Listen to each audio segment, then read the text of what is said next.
দ্রোনটা পরে এখান তারাই দিব কিন্তু নেমে যাবে, এখন নেমে গেছে অলরেডি।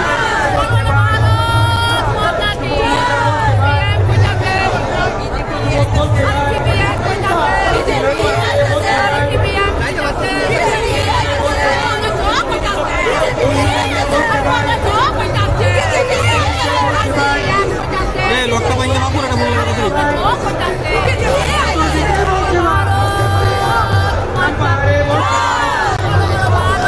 ব্যাটারি না, দুই লাখ দিকে ব্যাটারি, এই ব্যাটারি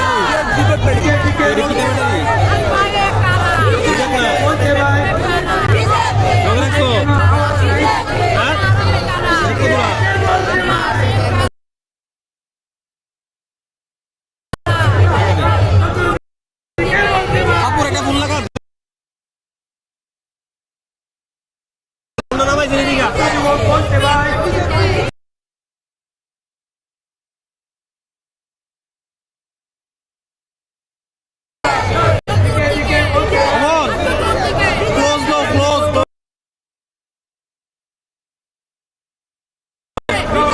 তারালো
ফটো লো, চিল্লি মারতেছে, হাল্লা করতেছে, এটি ফটো লো।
नड्डा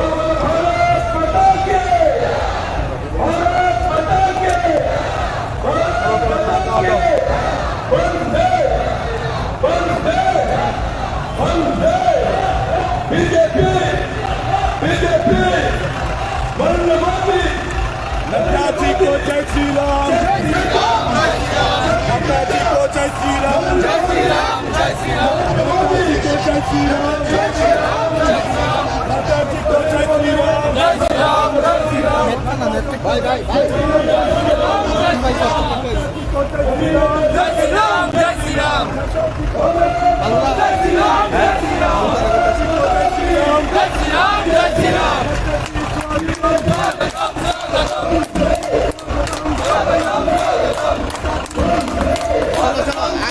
आगे आगे आगे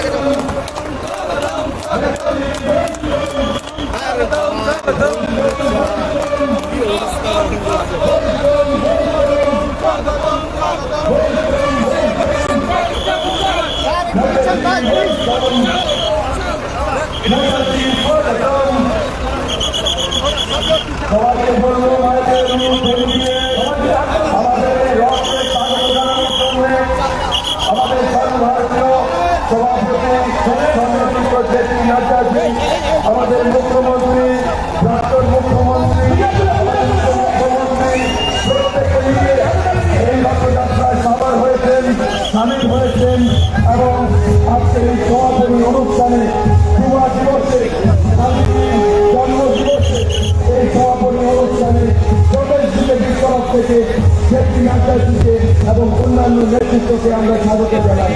আমরা ভাই বোনদের কাছে আহ্বান জানাবো যুবক ভাইদেরকে আহ্বান জানাবো হাত করতালির মাধ্যমে জেপি নাড্ডাজিকে স্বাগত জানানোর জন্য আমাদের মুখ্যমন্ত্রী প্রাক্তন মুখ্যমন্ত্রী উপমুখ্যমন্ত্রী এবং আমাদের কংগ্রেস অন্যান্য নেতৃত্বরা যারা রয়েছেন এই রথযাত্রায় আজ আগরতলার বিভিন্ন পরিক্রমা করে আজকের এই যুবা দিবসে স্বামীজির উদ্দেশ্যে ওনার প্রতিকৃতিতে পুষ্পাঞ্জলি অর্পণের মাধ্যমে সর্বভারতীয় সভাপতি জেপি নাড্ডাজি স্বামী বিবেকানন্দের প্রতি শ্রদ্ধা নিবেদন করছেন।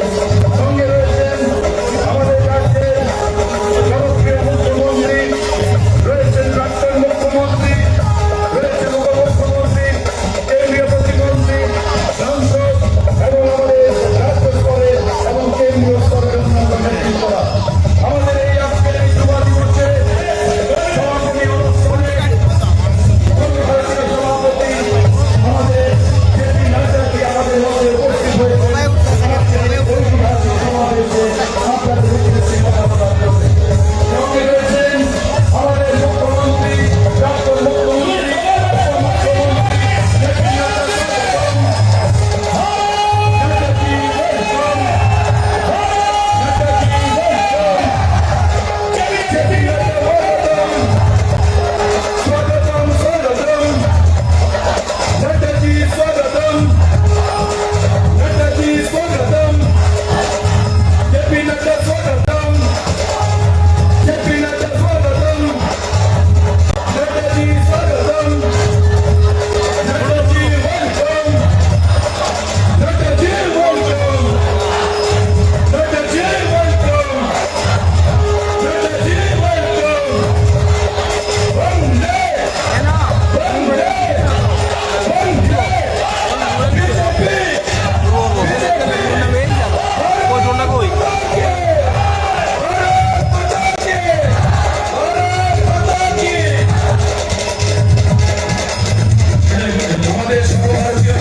2023 बिसिनि पुइला जानुवारिनि सालो नायथक संजानो याकारि जुगनाहाव थांगा थोंगोरों बदलनि बुबागोरा थानसानि लामा फुनुकनाय थैजाक मोजां नरेंद्र चंद्र देव बर्मा 1942 बिसिनि 28 अगस्टनि सालमारिवो हायुंगो आजायै मगल फियक फाइका थैजाक मोजां नरेंद्र चंद्र देव बर्मा संजानि बेबाक रायदाबाय गथगै जानुवारि तालनि पुइला सालो हायुं याकारि थांगा बिनि अमथाय थै गलायमा थाय उत्तर महारानीपुर हरिदास पाड़ा तेलियापुराओ बिनि मांगो थैनो हरि जाखा उक्लगो गलांमा बिनि गोबांमा मुइतुनि यापायरक बिस्कांनि 13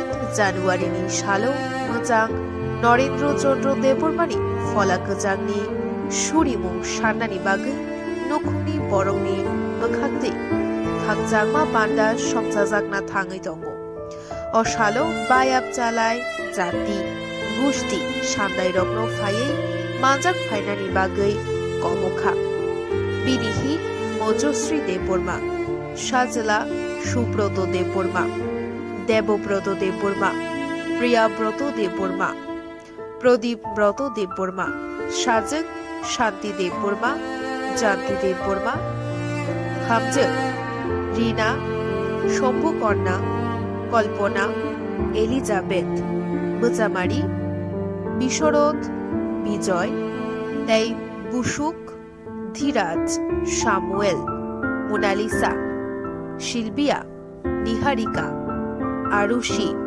तियासा खारबाई खुरुमपुई आइसकाम अनीश सूरज तै जेडन संजानि रायदानो गथगै दफानि खरकसा थोंगोरों बदलनि शेंकराक नरेंद्र चंद्र देव बर्मा थैमाबाय खा खामलायजाक बिनि नुखुनि बररक तै थोंगोरों बदलनि अजामारक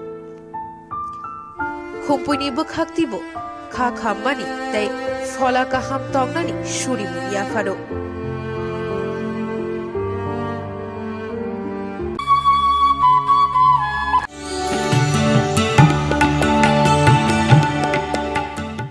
माननीय प्रधानमंत्री नरेंद्र मोदी ने भारत के उत्तर पूर्वी राज्यों के मजबूत संभावित आगामी 12 জানুয়ারি যুব দিবস উদযাপন ও জনবিশ্বাস যাত্রার সমাপ্তিতে অনুষ্ঠিত হচ্ছে বিজয় সংকল্প জনসভা। আপনাদের সবাইকে সাদর আমন্ত্রণ। আপনারা সবাই এই অনুষ্ঠানে অংশগ্রহণ করে একে সাফল্যমণ্ডিত করুন। বন্দে মাতারাম, ভারত মাতা কি জয়, বিজেপি জিন্দাবাদ।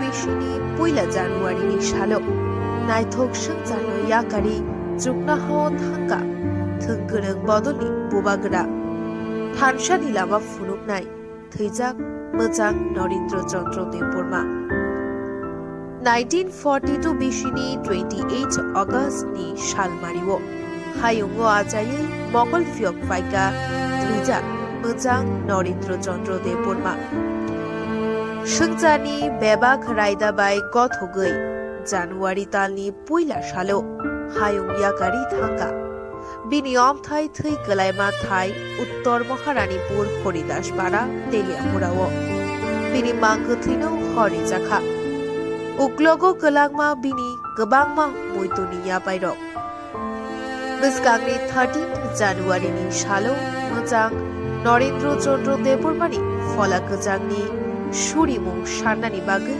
नखुनि बरंनि मोखांति खांजांमा बान्दा संजाजागना थाङै दङ असालो बायाब जालाय जाति गुस्ति सान्दाय रत्न फायै माजाक फायनानि बागै कमखा बिनिहि मजश्री देव बर्मा साजला सुब्रत देव बर्मा देवव्रत देव बर्मा प्रियाव्रत देव बर्मा प्रदीप व्रत देव बर्मा साजक शांति देव बर्मा जानती देव बर्मा हामजक रीना शम्भु कन्या कल्पना एलिजाबेथ बोजामारी विशरद विजय तै বুসুক, ধীরাজ, সামুয়েল, মোনালিসা, শিলবিয়া, নিহারিকা, আরুষি, তিয়াসা, খারবাই, খুরুমপুই, আইসকা, আনিশ,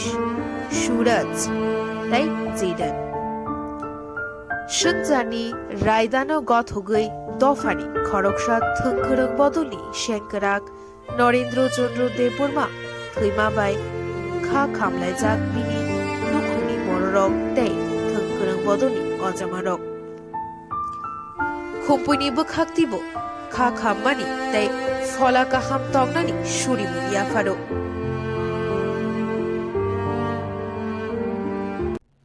আগামী 12ই জানুয়ারি যুব দিবস উদযাপন ও জনবিশ্বাস যাত্রার সমাপ্তিতে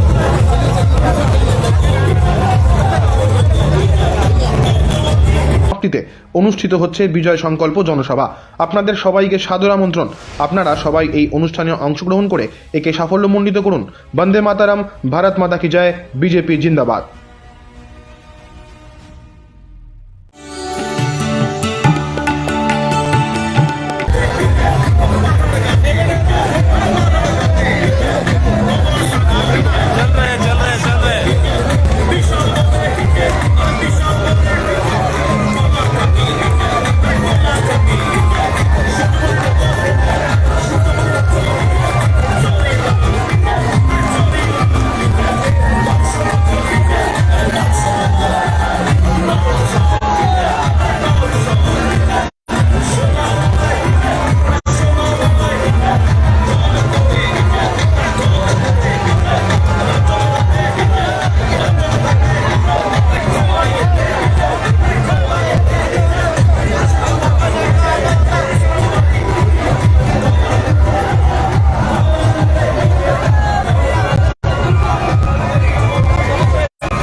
चलो ना आप लोग, चलो पीछे चलिए, आप लोग पीछे चलिए तो मैडम प्लीज पीछे चलिए।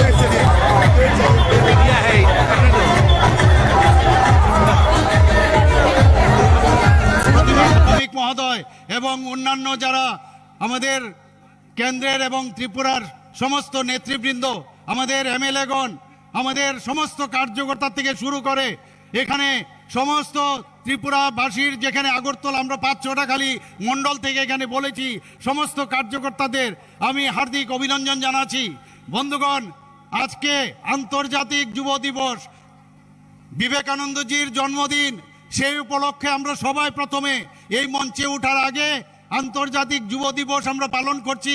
ওনাকে শ্রদ্ধা নিবেদন করে আমি 2-4টে কথা বলবো, তারপরে যার জন্য আপনারা এখানে বসে আছেন, যার কথা শোনার জন্য আপনারা বসে আছেন, আদরণীয় জেপি নাড্ডাজি আপনাদের সম্মুখে ওনার বক্তব্য পেশ করবেন। বন্ধুগণ, আমরা দেখেছি যে আমাদের এই 2018-তে আমরা যে সমর্থন নিয়ে, মানুষের যে আশীর্বাদ নিয়ে আমাদের 2018-তে ভারতীয় জনতা পার্টির নেতৃত্বাধীন সেই সরকার প্রতিষ্ঠিত হয়েছিল, সেই আশীর্বাদ নিয়ে আমরা যে বিশ্বাস ওনাদের রেখেছি, সেই বিশ্বাসের জন্য এই জনবিশ্বাস যাত্রা। বন্ধুগণ, 5 বছর হতে চললো আমাদের এই সরকার, কোথাও কোনো জায়গার মধ্যে অবিশ্বাসের কোনো বাতাবরণ নেই। আমাদের যশস্বী প্রধানমন্ত্রী নরেন্দ্র মোদীজি বারবার বলেন যে আমাদের সরকার সবসময় আমরা স্বচ্ছতার সাথে আমরা চালাবো, সেই দিশায় আমরাও সেই স্বচ্ছতার সাথে আমরা কাজ করছি। বন্ধুগণ, আপনারা দেখেছেন এর আগে আমাদের যশস্বী গৃহমন্ত্রী, যিনি আমাদের 2 প্রান্তে ত্রিপুরার গিয়েছিলেন, এখান থেকে রথ 5ই তারিখ উনি উদ্বোধন করেছিলেন। সেখানে কি বলেছিলেন अभी तो टेलर है, पिक्चर तो अभी बाकी है। अभी तो टेलर है, पिक्चर तो बाकी है। और पिक्चर शुरू होने के लिए अभी कौन आया है हमारे सामने? हमारे सामने जेपी नड्डा जी हमारा सर्वभारतीय सभापति यहाँ पर आए हैं। हम जानते हैं हमारा सरकार हमारे सरकार सब समय स्वच्छ नीतिते चले এবং যত আমাদের প্রকল্পগুলো আছে কেন্দ্রেরই হোক এবং আমাদের ত্রিপুরা সরকারেরই হোক সবকটা নিয়ে আমরা প্রধানমন্ত্রী নরেন্দ্র মোদীজির জন্মদিনে 17 সেপ্টেম্বর আমরা প্রতি ঘরে সুশাসন শুরু করেছিলাম এবং শেষ করেছি আরেক প্রধানমন্ত্রী অটল বিহারী বাজপেয়ীজির জন্মদিনে 25 তারিখ আমরা সেটাও সুশাসন দিবস। আজকে আপনারা দেখুন এই যে সমাপন আজকে হলো যে রথযাত্রা যে জনবিশ্বাস রথযাত্রা সেটাও আমরা সমাপন করছি কার জন্মদিনে আমাদের স্বামী বিবেকানন্দজির জন্মদিনে। অদ্ভুত এই পার্টি তার চিন্তা এবং তার ভাবনা মানুষকে নিয়ে চলার আমার সরকার এই সরকার মানুষকে নিয়ে চলে সেই চিন্তা ভাবনায় আমরা চলি। আমি আমার বক্তব্য আর দীর্ঘায়িত করব না। আমি আমার বক্তব্যের শেষে আমি আমাদের আদরণীয় সর্বভারতীয় সভাপতি জেপি নাড্ডাজিকে আহ্বান করব এখানে ওনার বক্তব্য পেশ করার জন্য। বন্দে মাতরম, ভারত মাতা কি জয়। অনেক অনেক ধন্যবাদ রাজ্যের জনপ্রিয় মাননীয় মুখ্যমন্ত্রী প্রফেসর ডক্টর মানিক শাহ মহোদয়কে। এখন আমাদের প্রদেশ বিজেপির সভাপতি সম্মানিত রাজীব ভট্টাচার্য মহোদয় আমাদের মাতা ত্রিপুরী সুরেন্দ্রীর পবিত্র ছবি দিয়ে একটা উপহার হিসাবে জেপি নাড্ডাজিকে সেখানে অর্পণ করছেন। বর্তমানে এখন বক্তব্য রাখার জন্য আমি আহ্বান জানাবো আমাদের সর্বভারতীয় বিজেপির সভাপতি এবং যিনি সারা দেশে বিজেপিকে নেতৃত্ব দিচ্ছেন পথ দেখাচ্ছেন জেপি নাড্ডাজি মহোদয়কে। ভারত মাতা কি, ভারত মাতা কি, ভারত মাতা কি।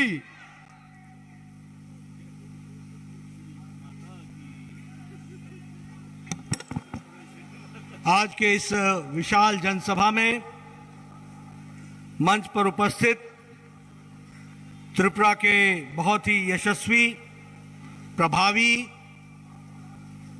संवेदनशील मुख्यमंत्री सम्मानीय डॉक्टर मानिक शाह जी, हमारे प्रदेश के जुझारू और कर्मठ प्रदेश अध्यक्ष श्री राजीव भट्टाचार्य जी, हमारे उप मुख्यमंत्री श्री जिष्णुदेव बर्मन जी,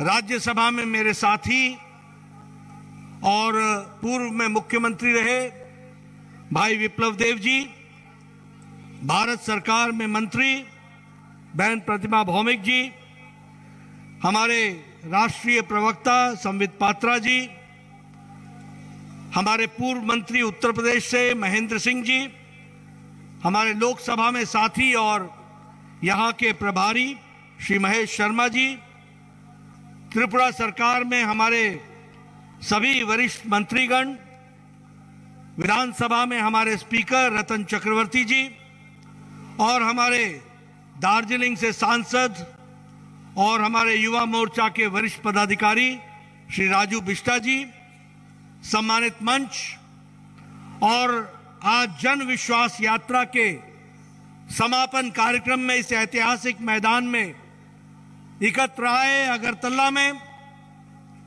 हमारी देवी और सज्जनों, मेरे नौजवान साथी और मीडिया के मेरे साथी, प्रिंट मीडिया और इलेक्ट्रॉनिक मीडिया के मेरे साथी, मेरा ये सौभाग्य है कि आज अंतर्राष्ट्रीय युवा दिवस के रूप में मनाने वाले स्वामी विवेकानंद जी के जन्म दिवस पर जन विश्वास यात्रा की समाप्ति पर मुझे यहां आने का सौभाग्य मिला है। और जब मैं यहां आया हूं तो त्रिपुरा में आऊं और मां त्रिपुरा सुंदरी को नमन न करूं तो मेरी यात्रा अधूरी होगी। इसलिए सबसे पहले तो मैं माता त्रिपुरा सुंदरी को नमन करता हूं और आशीर्वाद लेकर अपनी बात को प्रारंभ करता हूं। और मैं जब अगरतला में आऊं तो शिव भगवान को, उमानेश्वर मंदिर को याद न करूं तो भी मेरी यात्रा अधूरी होगी।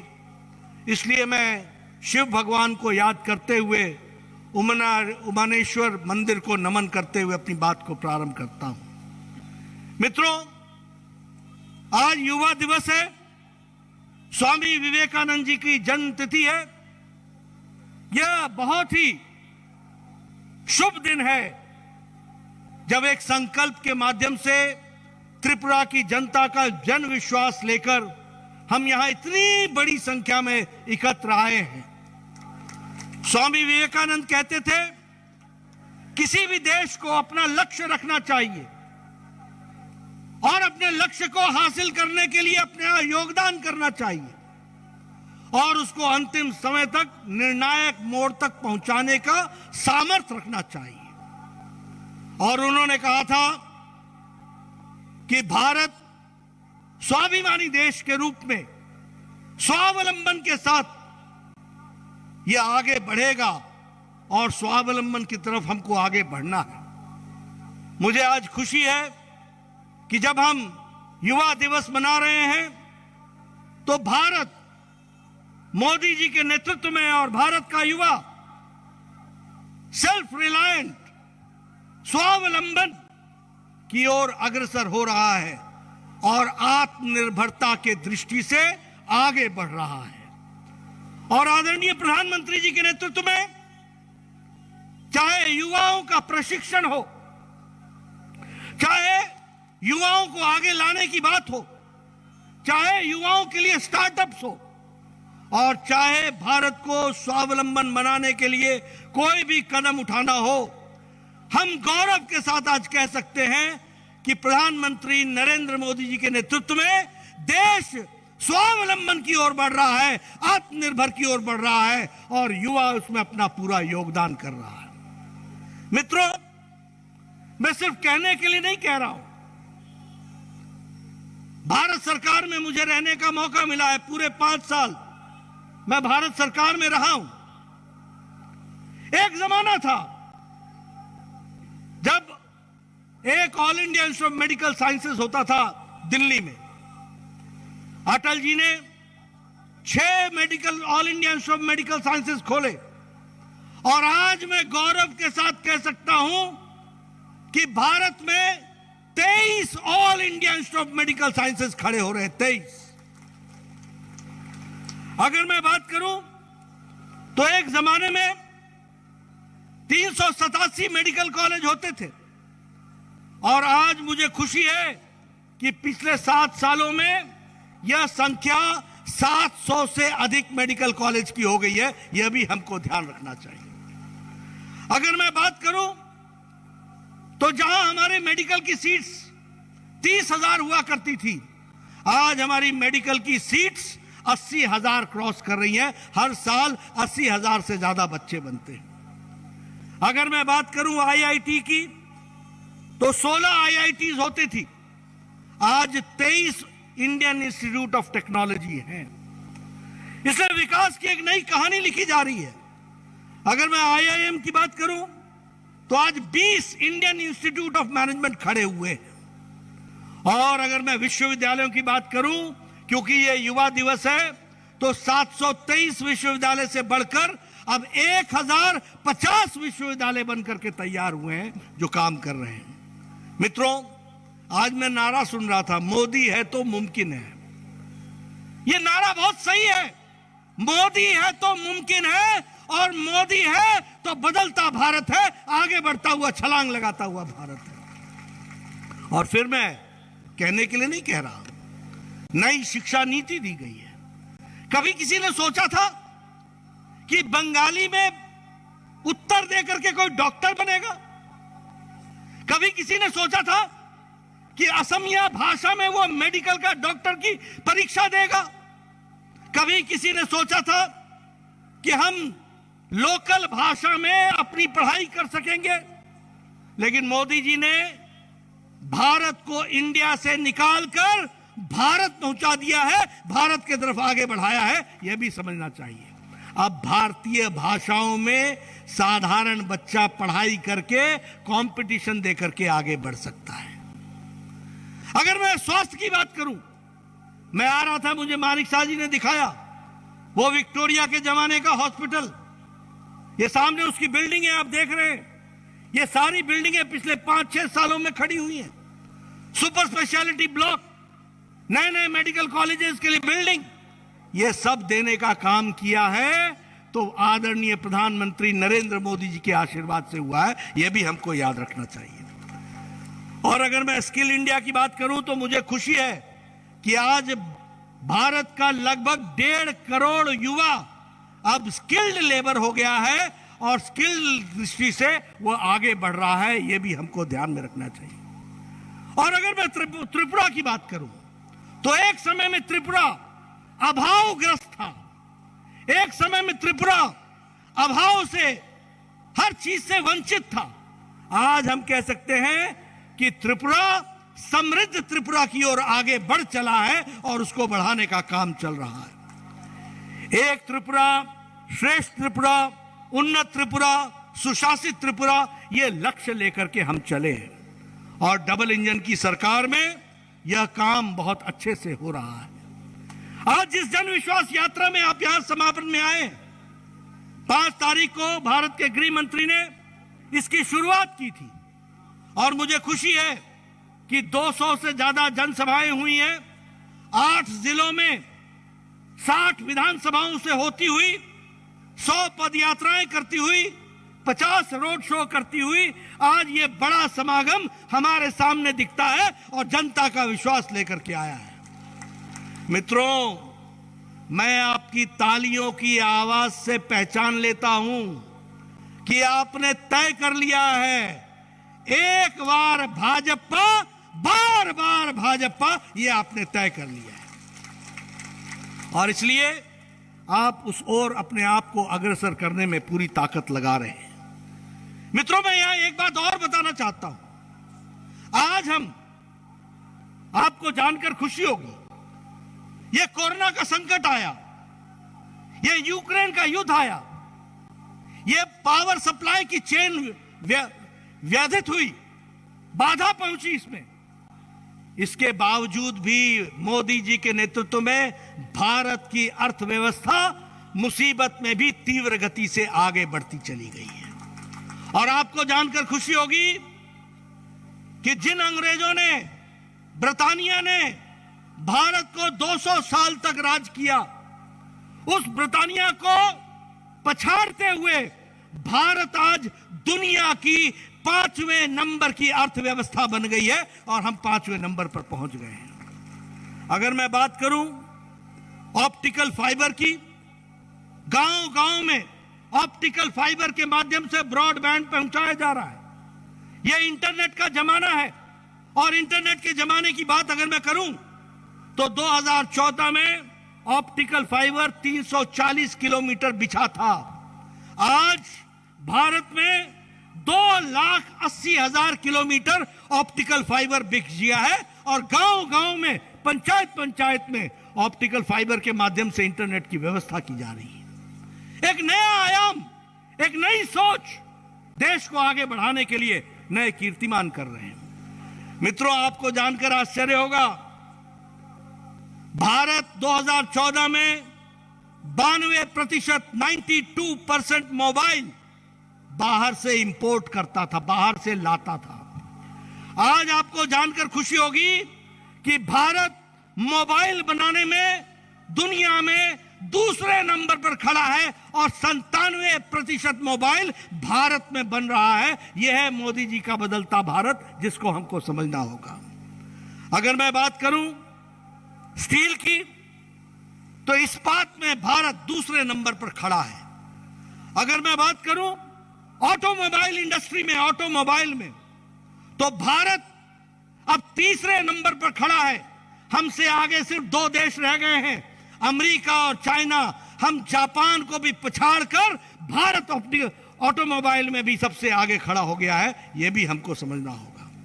मैं यहां यह भी आपको बताना चाहता हूं कि दवाई के दृष्टि से सबसे सस्ती और सबसे अच्छी दवा बनाने की फार्मेसी भारत बन गई है और दुनिया में प्रगतिशील देशों को सस्ती दवा देने में भारत आगे बढ़ा है और उसके साथ साथ 138% हमारा बाहर का व्यापार बढ़ गया है। अगर मैं केमिकल्स की बात करूं तो हमारा 106% एक्सपोर्ट बढ़ गया है। और अगर मैं डिफेंस की बात करूं, ये इसलिए मैं डिफेंस की बात करता हूं कि कांग्रेस के रजीम में, यूपीए की सरकार में पनडुब्बी में भी भ्रष्टाचार, हेलीकॉप्टर में भी भ्रष्टाचार, हवाई जहाज में भी भ्रष्टाचार, बुलेट प्रूफ जैकेट में भी भ्रष्टाचार। लेकिन आज भारत दुनिया में डिफेंस के एक्सपोर्ट में 364% आगे बढ़ गया है। अब हम देने वाले भारत हो गए, यह भी हमको समझना चाहिए। मित्रों, मैं पूर्व में स्वास्थ्य मंत्री रहा हूं, इसलिए आपसे मैं कोविड की चर्चा जरूर करूंगा। आपके सामने टेलीविजन पर आजकल चाइना की तस्वीरें आ रही थी और मैं यहां भी देख रहा हूं, आप सब लोग बैठे हैं, बड़े नजदीक नजदीक बैठे हैं, किसी ने भी मास्क नहीं लगाया है, किसी ने भी मास्क नहीं लगाया है। यह भारत की तस्वीर, यह संभव हुई है तो मोदी जी ने 220 करोड़ टीकाकरण, डबल डोज, साथ में बूस्टर लगाकर सुरक्षा कवच मुफ्त में पहनाया है। यह भी हमको ध्यान में रखना चाहिए। आज अमेरिका में टीकाकरण पूरा नहीं हुआ है, आज यूरोप में टीकाकरण पूरा नहीं हुआ है। हमसे समृद्ध देश होने के बावजूद भी कोरोना का संकट उनके ऊपर गहराया रहता है। लेकिन भारत आज 220 करोड़ टीकाकरण करके और वह बूस्टर डोज लगा करके वह सक्षम तरीके से खड़ा है। यह फर्क है और आपको जानकर खुशी होगी, मैं आपसे बताना चाहता हूं, इस देश में ट्यूबरक्लोसिस की दवा को नेशनल प्रोग्राम बनने में 25 साल लगे। इस देश में टेटनस की दवा को राष्ट्रीय प्रोग्राम बनने में 28 साल लगे। इस देश में चेचक की दवा को आने में 30 साल लगे। इस देश में, अपने देश में जापानी बुखार की दवा को आने में 100 साल लगे। 1906 में दवा जापान में बन गई थी और 2006 में भारत में आई। इस देश में पोलियो की दवा को प्रोग्राम बनने में 28 साल लग गए। लेकिन कोरोना 2020 की जनवरी में आया था, मोदी जी ने टास्क फोर्स 20 अप्रैल को बैठाया था और 9 महीने के अंदर मोदी जी के नेतृत्व में भारत ने एक नहीं 2-2 टीके बना करके दिए। यह भी हमको ध्यान में रखना चाहिए। और मित्रों, हम लोगों ने वैक्सीन मैत्री में 100 देशों को मुफ्त में, अब 100 देशों को टीका पहुंचाया है, जिसमें से 48 देशों को मुफ्त पहुंचाया है। यानी भारत अब लेने वाला नहीं है, भारत अब देने वाला हो गया है, दुनिया को देने वाला हो गया है। यह भी हमको समझना चाहिए। और इसीलिए जब मैं कोरोना की बात करता हूं तो हमको ध्यान में रखना चाहिए कि हम किस तरीके से विकास कर रहे हैं। मित्रों, यहां मैं ये भी बताना चाहूंगा, चाहे त्रिपुरा हो, चाहे देश का कोई भी राज्य हो, गांव, गरीब, वंचित, पीड़ित, शोषित, दलित, हमारे आदिवासी भाई, हमारे युवा साथी, हमारा किसान भाई, हमारी महिलाएं, सबके लिए काम किया है तो प्रधानमंत्री मोदी जी के नेतृत्व ने किया है और नीतियों ने किया है। और कहने के लिए मैं नहीं कह रहा हूं, उज्ज्वला, उजाला, सौभाग्य, स्वच्छता अभियान, शौचालय, ये सारी चीजों ने महिलाओं को मुख्य धारा में ला करके खड़ा किया है।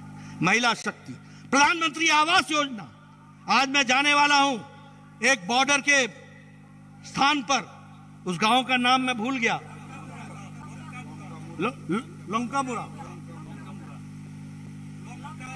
लोंकामुरा, उस गांव में मैं जाने वाला हूं। प्रधानमंत्री आवास योजना के घर में बैठ करके वहां जलपान करूंगा, उनसे मिलूंगा, उनको जानने की कोशिश करूंगा। कभी सोचा था कि बॉर्डर के जिले में यह होगा? कभी सोचा था कि उनकी तस्वीर बदलेगी? आज मैं आपको बताना चाहता हूं, मैं 1993 में एमएलए बन गया था। 1993 में मेरा बीडीओ, ब्लॉक डेवलपमेंट ऑफिसर, मेरे पास आया करता था और कहता था, नड्डा जी आपको एक खुशखबरी देनी है। मैं बोलता था, क्या है खुशखबरी? बोला, 2 पंचायतों में आपको एक इंदिरा आवास योजना का घर मिला है, बताइए इसको मैं किसको दूं? तो मैं कहता था, यार मेरे यहां 1 अनार 100 बीमार, तू ही रख ले इसको, जिसको देना तू दे दे, हमको नहीं जरूरत। आज मोदी जी के नेतृत्व में 3 करोड़ 60 लाख प्रधानमंत्री आवास योजना में मकान बन करके तैयार हो गए। मैं जब पहली बार एमएलए बना था तो मेरे यहां 95% गांव बगैर सड़क के थे, 95%। और जब मैं बोलता था तो मेरा एग्जीक्यूटिव इंजीनियर बोलता था, सर आपको 50 लाख रुपए आए हैं, 100 सड़कें हैं आपकी, कहां कहां डालूं? मैंने कहा जहां मर्जी वहां डाल दे, बनना कुछ नहीं है, ये तो ऊंट के मुंह में जीरा है। नीतियों का अंतर देखो, नीतियों का अंतर देखो। अटल जी भारत के प्रधानमंत्री बने, प्रधानमंत्री ग्रामीण सड़क योजना आई, एक एक सड़क पर 4-4 करोड़ 5-5 करोड़ पैसे आए और 5 साल के अंदर 85% मेरी कंस्टिट्यूंसी का सारी सड़कें ऑल वेदर रोड से बनकर के तैयार हो गई। ये नेतृत्व होता है। फिर 10 साल यूपीए की सरकार आई, फिर काम ठप, वही का वही कमीशन, वही टोलाबाजी, वही समस्या, ये सब खड़ी हो गई। फिर से 2014 में मोदी जी के नेतृत्व में सरकार आई। आज लाखों गांवों को प्रधानमंत्री ग्रामीण सड़क योजना से जोड़ा जा रहा है और मुझे खुशी है कि त्रिपुरा में भी 4700 किलोमीटर प्रधानमंत्री ग्रामीण सड़क योजना में गांवों को जोड़ा जा रहा है। यह परिवर्तन आया है। उसी तरीके से स्कॉलरशिप हमारी डबल हो गई।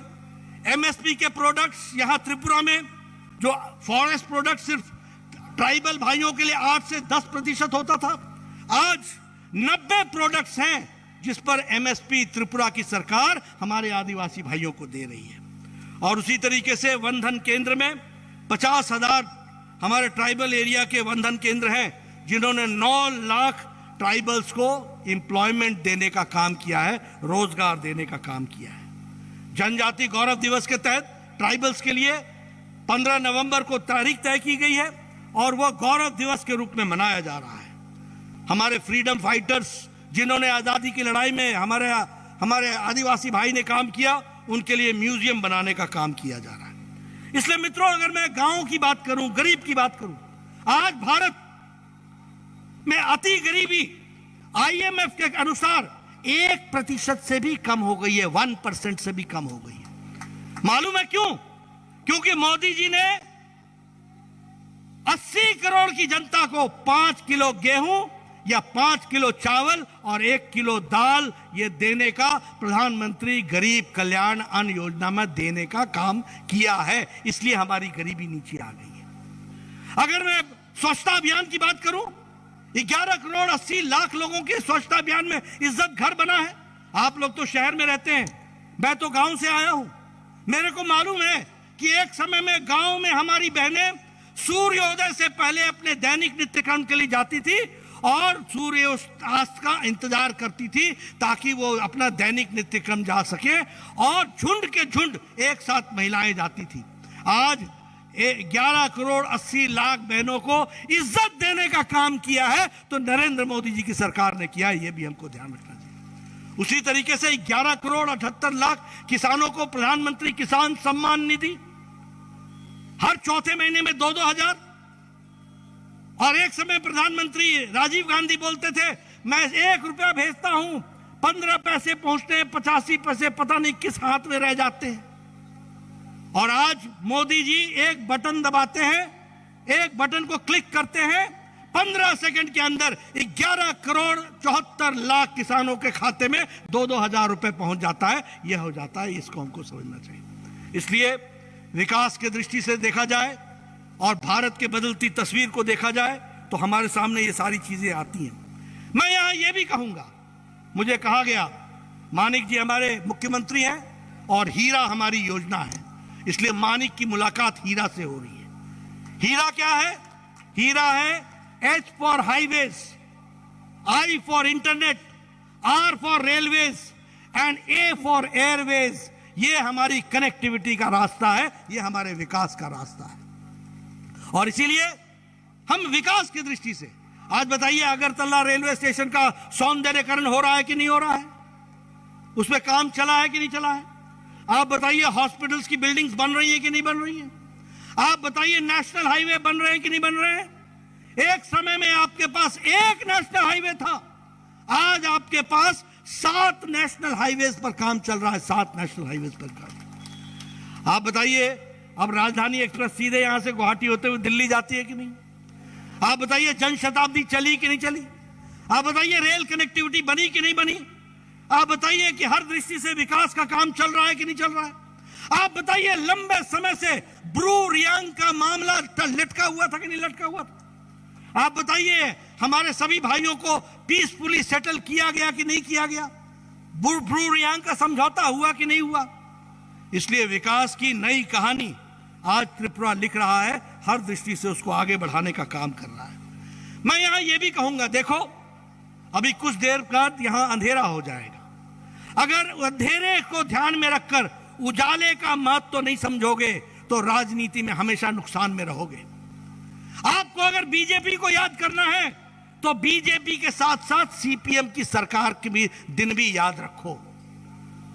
वो याद रखो, सीपीएम की सरकार मतलब बलात्कार, सीपीएम की सरकार मतलब बंद, सीपीएम की सरकार मतलब हड़ताल, सीपीएम की सरकार मतलब नारेबाजी, सीपीएम की सरकार यानी एम्प्लॉय के द्वारा एम्प्लॉय से लेवी लेना, सीपीएम की सरकार मतलब महीना चंदा इकट्ठा करना, सीपीएम की सरकार इसका मतलब राजनीतिक दृष्टि से लोगों को समाप्त करना, सीपीएम की सरकार इसका मतलब घर में घुसकर अपने विरोधियों की जीवन लीला समाप्त करना। यह होता था सीपीएम की सरकार। और बीजेपी की सरकार मतलब हाईवे, बीजेपी की सरकार मतलब इंटरनेट, बीजेपी की सरकार मतलब रेलवेज, बीजेपी की सरकार मतलब एयरवेज, बीजेपी की सरकार यानी हॉस्पिटल, बीजेपी की सरकार मतलब भ्रष्टाचार मुक्त और विकास युक्त सरकार। यह हमको समझना होगा। मित्रों, मैं आपसे यह बताना चाहता हूं, कम्युनिस्टों के दौरान लॉ एंड ऑर्डर की स्थिति दुर्दशा क्या थी? आप बताइए, आगजनी होती थी कि नहीं होती थी? सीपीएम के कार्यकर्ता आगजनी करते थे कि नहीं करते थे? करते थे कि नहीं करते थे? अपने विरोधियों की जान लेते थे कि नहीं लेते थे? मैं खुशी के साथ और दावे के साथ यह कह सकता हूं, जब से विप्लव देव और बाद में मानिक शाह की सरकार आई है, एक भी पॉलिटिकल मर्डर त्रिपुरा की धरती पर नहीं हुआ है। यह मैं कह सकता हूं, एक भी पॉलिटिकल मर्डर।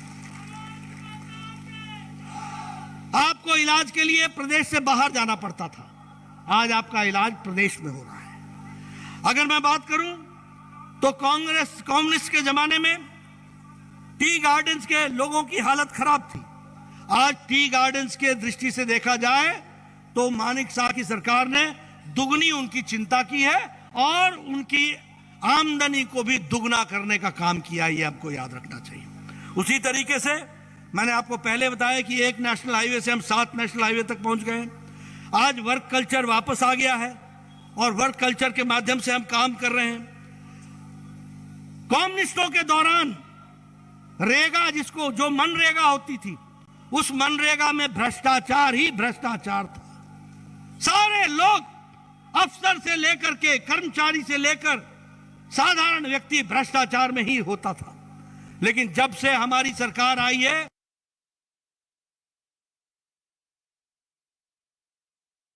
सीधा उस किसान के खाते में जाता है, उस गरीब व्यक्ति के खाते में जाता है और बीच में से बिचौलिया गायब हो गया है। इसलिए अगर मैं विकास की कहानी कहूं और पीडीएस की बात करूं तो कम्युनिस्टों के जमाने में सिर्फ चावल मिलता था, आटा मिलता था, केरोसिन ऑयल मिलता था और नमक मिलता था।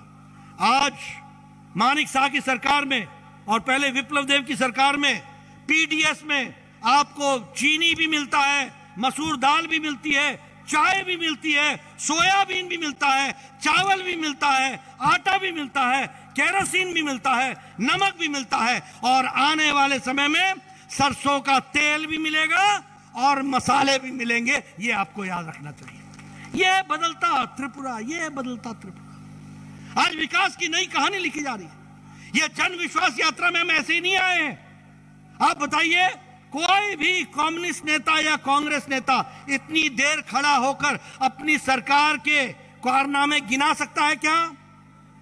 गिना सकता है क्या? गिना सकता है क्या?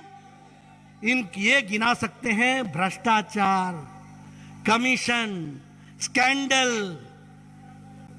भ्रष्टाचार के नए नए नमूने। इसमें ये ट्यूशन भी दे सकते हैं आपको, महारत हासिल है, यही धंधा है इनका। आप बताइए, ऐसे लोगों को सरकार में आने देना है क्या? आने देना है क्या? मैं पीछे से सुनना चाहता हूं, ऐसे लोगों को सरकार में आने देना है क्या? मित्रों, इसलिए मैं आपको अपील करने आया हूं कि अगर उजाले का मजा लेना है तो अंधेरे को पहचान के रखो, और अगर उजाले का मजा लेना है तो याद रखो कि भारतीय जनता पार्टी को आगे लेकर के आओ और अंधेरे को वहीं बैठाए रखो, इसकी चिंता करो। और इसीलिए मैं अंत में आपको एक ही निवेदन करने आया हूं, कम्युनिस्ट और कांग्रेसियों को आराम दो